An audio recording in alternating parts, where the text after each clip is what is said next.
Motivation is a sweet poison. It tastes like fire. It feels like purpose. It moves your heart for a moment, but then it disappears. And when it fades, so do you. Modern men worship motivation. They treat it like a fuel. They wait for it. They chase it. They scroll through videos, quotes, music, hoping to feel something strong enough to move them. But warriors do not wait for emotion. They move regardless. Motivation is not the source of strength. It is the mask that hides weakness. I have seen men burn with motivation in the morning and quit by nightfall. I have seen passion melt in the face of discomfort. Motivation is loud when the path is easy, but it vanishes when the mountain rises. That is not power. That is dependence. When I walked alone through the wild, when I slept on cold ground, when I went days without food or fire, I was not motivated. I was committed.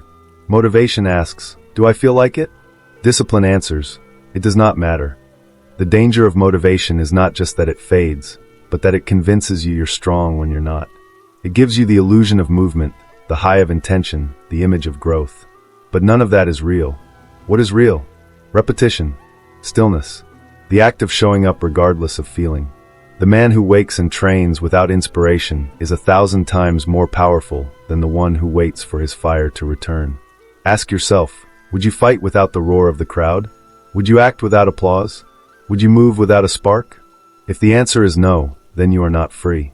You are owned by your emotions, by your moods, by your weakness. Motivation is a drug. It gives you just enough strength to dream, but never enough to transform. You must detox. You must break your addiction to feeling ready. The world will not wait for your motivation. Your enemy will not pause while you gather inspiration. Life will strike whether you are inspired or not. So you must train to move without it. Start now. Not when it feels right. Not when the sun rises. Not when your heart is full. Now. That is the way. Motivation has a fatal flaw. It abandons you when you need it most. When the road is smooth, motivation feels like fire. But when life darkens, when the path grows steep, when doubt sets in, when the fight becomes real, it vanishes like mist. And you are left exposed, weaponless, and fragile. This is why warriors do not trust emotion.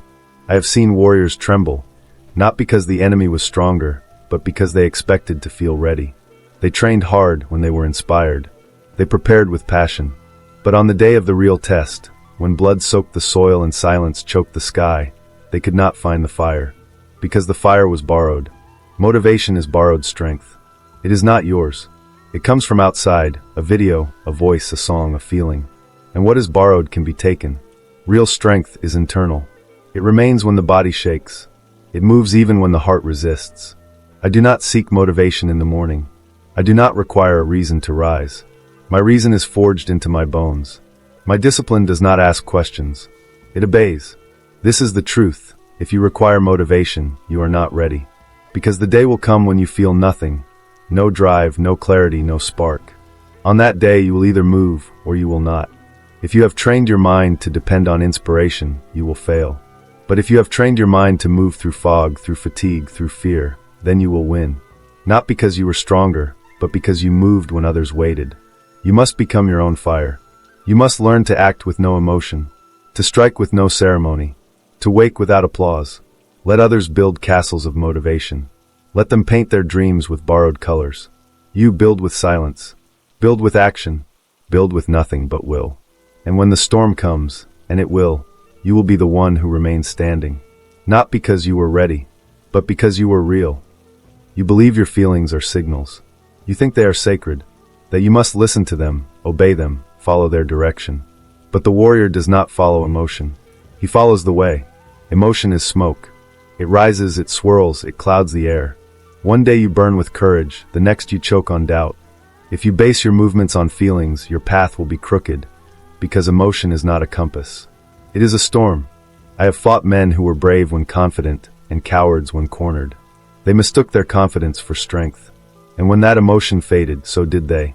True strength is not found in how you feel. It is found in how you move, regardless of feeling. The modern man waits for motivation to begin. He waits to feel inspired, to feel prepared, to feel ready. But in the way of the warrior, readiness is irrelevant. Movement defines you. Action reveals you. I have walked into duels with no emotion. My heart did not race. My hands did not tremble. I did not need rage or passion to strike. I needed only clarity, and clarity is born of detachment. If you cannot detach from emotion, then you are not yet a weapon. You are a vessel, pushed and pulled by the wind of your inner chaos.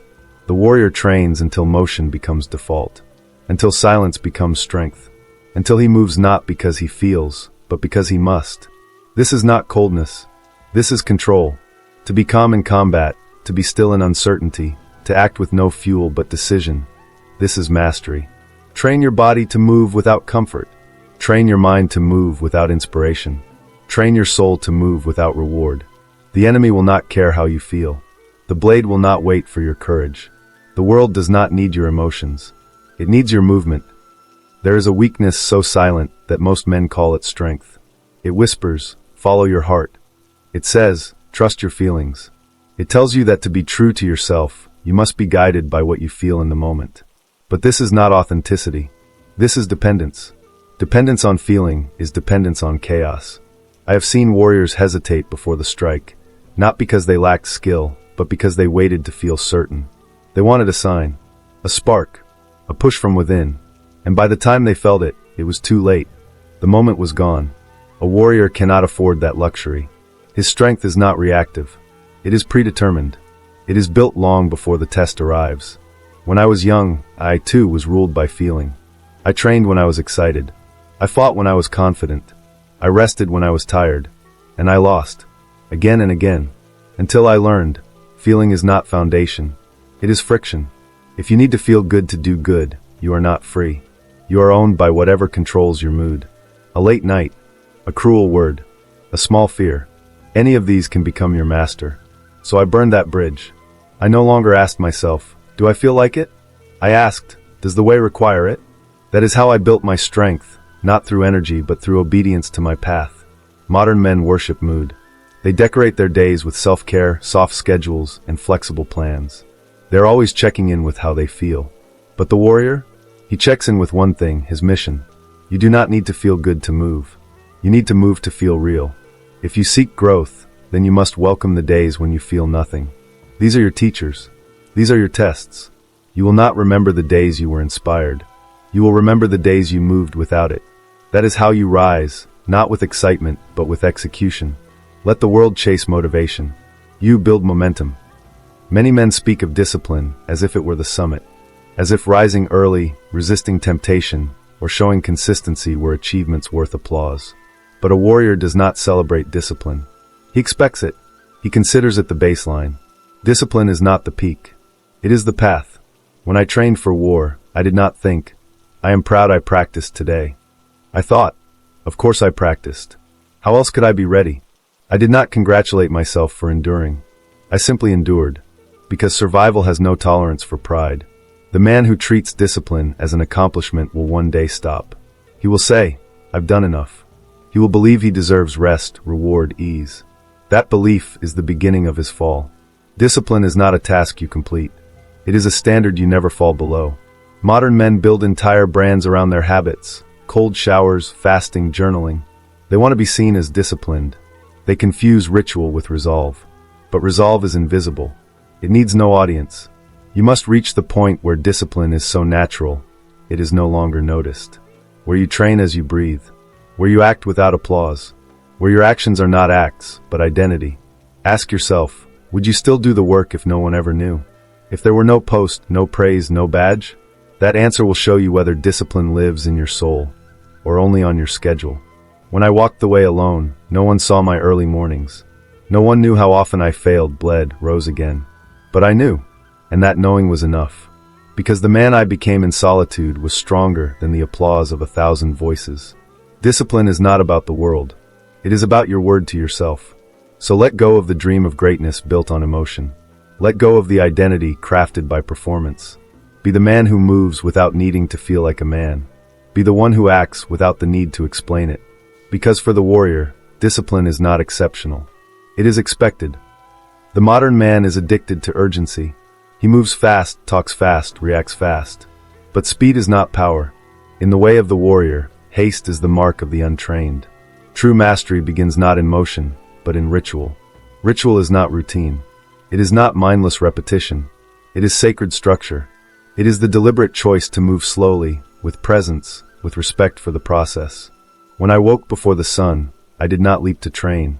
I prepared. I sat. I breathed. I cleaned my blade. I tied my garments the same way every morning. This was not wasted time. It was alignment. Ritual anchors the soul before action. When you rush, you bypass the foundation. You move from impulse, not intention. And when pressure comes, your foundation collapses. But when every action is rooted in ritual, pressure cannot break you. It reveals you. Modern men rush through their mornings. They scramble into their tasks. They chase dopamine, not discipline. And so, they begin every day already lost. But a warrior begins in silence, in stillness, in sequence. This is how you command your energy. This is how you summon clarity. Not by speed, but by stillness before the storm. You must build rituals that train your body to obey and your mind to listen. Rise without distraction. Move with deliberate rhythm. Begin with breath, not noise. Approach your work as a ceremony, not a chore. These are not luxuries. They are weapons. Every ritual is a blade sharpened in your favor. Every step taken with presence makes the next strike more precise. The modern world worships hustle. The warrior bows to rhythm. Let others race toward burnout. You walk with fire in your eyes, not on your heels. Because the man who begins in ritual cannot be broken by chaos. He has already mastered the most dangerous opponent, his own urgency. Most men never begin, not because they are incapable, but because they are waiting. Waiting for readiness. Waiting for the perfect moment. Waiting to feel clear, calm, certain. But readiness is a myth. If you require readiness, you will remain motionless forever. I have fought in the rain, in hunger, in sickness. I have moved without sleep, without certainty, without support. Not because I felt ready, but because the moment demanded action. And action is how you become ready, not before, but through the fire. The man who waits for readiness is owned by time. The man who acts without it commands it. In battle, the enemy will not wait until you feel strong. He will strike when you hesitate. And your hesitation will be your death. Modern comfort teaches hesitation. It tells you to wait until conditions are ideal. It praises planning and punishes risk. But life is not lived in ideal. Life is chaos. And in chaos, you either move or you disappear. Stop rehearsing your life. Step into the arena. Say the words before you feel confident. Start the work before you feel prepared. Train the body before it feels awake. You must stop seeking the perfect moment. The perfect moment is the one in front of you. When I entered my first duel, my hands were not steady. My mind was not clear. My confidence was not perfect. But I moved. And that movement defined the rest of my life. If I had waited, I would still be waiting. You must learn to act in uncertainty. To speak through fear. To move with imperfect strength. Because what builds power is not flawless motion. It is courageous consistency. Readiness is the reward of action, not the prerequisite. Burn the idea that you must feel ready. Begin. That is how warriors are made, not in thought, but in movement. A warrior is not hot or cold. He is not ecstatic in victory or shattered in defeat. He is neutral, relentlessly so. Not because he lacks emotion, but because emotion does not own him. This neutrality is misunderstood. The world calls it apathy, but apathy is disconnection. Neutrality is control. When I entered battle, I did not hope for success or fear failure. I focused only on form, on flow, on strike. Hope distracts. Fear distorts. Neutrality clarifies. Relentless neutrality means you move regardless of outcome. You do not act to win. You act because it is the way. You do not speak to impress. You speak because truth must be said. You do not train for praise. You train because excellence is non-negotiable. Modern men are emotional investors. They tie their actions to feelings, their peace to results. When they win, they spike with joy. When they lose, they spiral into doubt. They ride the roller coaster of reaction. But the warrior walks the line, steady, silent, untouched. You must learn to act without needing the outcome. Do not seek applause. Do not fear silence. Do not crave victory. Do not collapse in failure. Act with clarity. Act with calm. Act with conviction. This neutrality is not numbness. It is focus. When you are neutral, you move faster. You react slower. You think clearer. Because nothing pulls you off course. Not pride, not panic, not pain. I have seen men break not from injury, but from disappointment. They expected ease. They expected results. And when the world did not deliver, they crumbled. But the man who expects nothing cannot be broken. He is not chasing. He is not avoiding. He is simply moving. Neutrality gives you advantage in every arena. In combat, in leadership, in life. Because while others waste energy on emotion, you conserve it for execution. You are not here to feel powerful. You are here to act powerfully. Let go of extremes. Let go of identity built on reaction. Return to center. Return to calm. Return to control. That is the place where the sword becomes still and deadly. Motivation is a mood. Motion is a muscle. One fades. One grows. The modern man waits to be moved. He thinks fire must come first, then action will follow. But the warrior knows, movement creates fire. Movement builds momentum. And motion, repeated, becomes identity. You must train yourself to begin, especially when you don't want to. This is the great secret. It is not the inspired who move forward. It is the ones who move regardless. And in moving, they become unstoppable. I have fought without rest. I have trained without reward. I have walked through pain, not because I was brave, but because I refused to pause. My motion was my answer to all resistance. Most men quit not because they are weak, but because they stop. They stop when the feeling fades. They stop when it gets boring. They stop when it gets hard. But you must not stop. Replace every need for motivation with one question. What can I move now? Move your body. Move your mind. Move your task. Move your mission. Even a small movement done relentlessly becomes a force. Let others plan their dreams. You build them brick by brick. Let others seek balance. You seek direction. Let others crave the perfect mood. You create power through action. Motion builds proof. Proof builds confidence. Confidence builds presence. Presence builds mastery. It all begins with movement. Stop negotiating with your mind. Stop waiting for certainty. Stop hoping for drive. Replace hope with steps. Replace doubt with repetition. Replace motivation with motion. Because the man who moves without permission becomes impossible to stop. And you were not born to wait. You were born to move. Most men are ruled, not by kings, not by systems, but by themselves. Or rather, by the parts of themselves they cannot control. They obey their cravings. They bow to their fear. They submit to laziness, to comfort, to doubt. And they call this freedom. But a man who cannot command himself is not free. He is enslaved by his weakest impulses. You will never be free until you obey yourself. Not your moods. Not your excuses. Not your past. Your highest self. The one who speaks quietly. The one who demands more. That voice is always there. But most cannot hear it, because they are too busy negotiating with their weakness. You say you want strength, but do you rise when it's cold? You say you want mastery, but do you train when it's boring? You say you want peace, but do you face your fear in silence? You are not what you believe. You are what you obey. I have lived alone in caves. I have walked through frost with no shoes. I have slept beside the blade, not because I enjoyed it, but because I chose the voice that said endure.